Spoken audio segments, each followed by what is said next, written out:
results of gun violence affect everyone in our community. In 2020, Little Rock Police Department had 3,655 violent gun crime offenses. There were 3,414 reported incidents, both violent and nonviolent, that involved a gun. While these numbers are staggering, when one individual loses their life due to gun violence, that loss ripples out to many in our city. Jolanda Moore lost her son, and Consuelo Lowe lost her brother.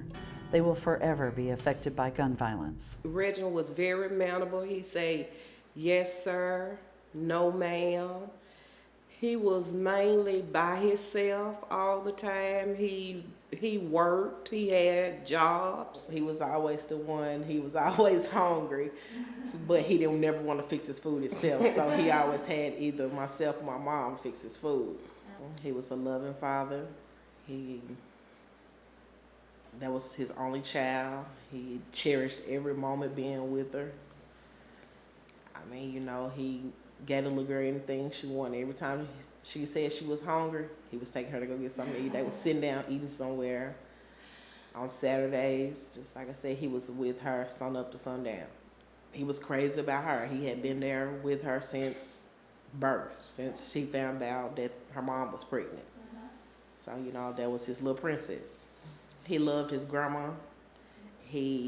Our grandmother, she was crazy about him. That was her baby. Every day, Reginald would go, if he didn't go inside her house, he'll go just sit in front of her house, just make sure she okay. He'll take her riding. He already know she wanted her a Diet Coke and some peanut butter crackers. So he took her, they got that every day, and go buy her a couple lottery tickets.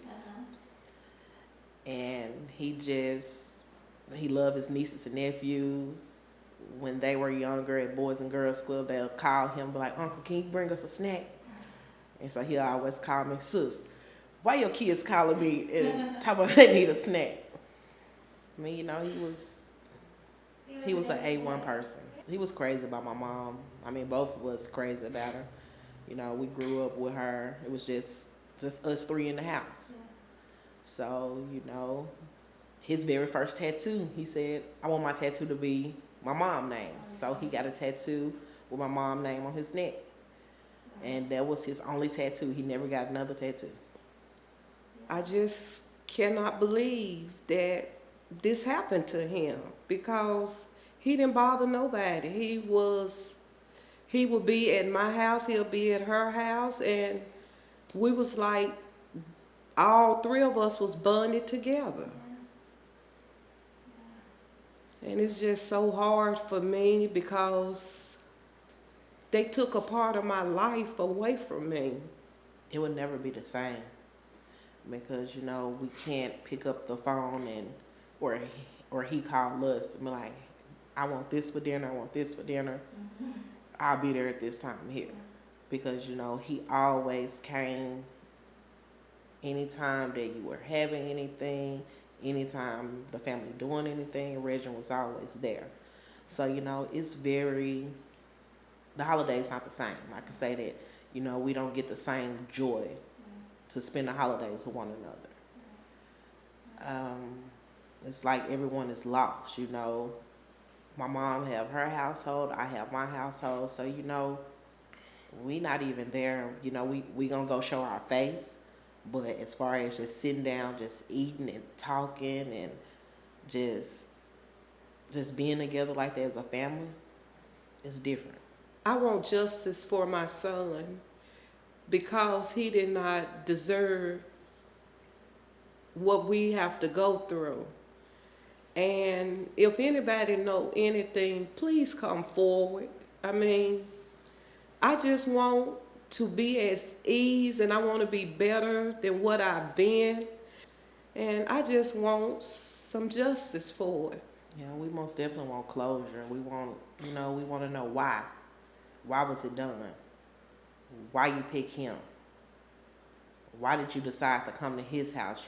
If he would have never arrived, were you going to go in the house and harm his daughter? I mean, we want to know why. Why out of everyone, why did you choose him? Just like I said, it's not a day go by that we don't think about him. It's not a day go by, you know, especially my mom. My mom go to the cemetery. I know she go more than me because I'm working or running around with my children. But my mom is at the cemetery every week, several times a day. So, you know, that's our only, that's the only place we can visit him. You know, one thing we always said was when he was pronounced dead on September the 18th, that we'll never forget him. We celebrate him the day that he passed away. We celebrate his birthday every year. I mean, that's not going to change. We're going to always celebrate him to keep his memory alive. You know, you'll never understand our bond we had with him. So, you know, everyone always say, oh, it will eventually get easier. No, it seemed like every year it get harder, it get tougher. Just by the simple fact we know he would never be able to come back. We'll never be able to see his face unless we having a dream or something like that. Or if we looking at a picture. I mean, you know, a person don't understand how hurtful that is when a loved one is taken away from them. Because of time, you can never put time on healing. You don't know, it can take months, it can take years. I mean, you know, it can take some days, but I mean, just like I said, as close as we were to him, we don't have a time when we'll be completely healed. To be honest, me or my mom haven't even grieved behind this. Little Rock Police Department wants to stop gun violence in our city, and there are ways that you can help. In 2020, there were 356 reports where a gun was stolen either out of a vehicle or during a home burglary. By removing guns from your vehicles and keeping them safely stored with a gun lock, you can help reduce the number of guns that end up in the hands of criminals and may even prevent an accidental in-home shooting. If you need a gun lock, they are available at no cost at each of the following Little Rock Police Department locations: at the headquarters at 700 West Markham, at the Downtown Division, located at 3917 West 12th Street, at the Southwest Division, 6401 Baseline Road, and at the Northwest Division, 10001 Canis Road. Remember, if you see something, say something. If you or a loved one has been a victim of gun violence and are in need of information or resources, please contact the Little Rock Police Department Victim Services Helpline at 501-918-HELP or 501-918-4357.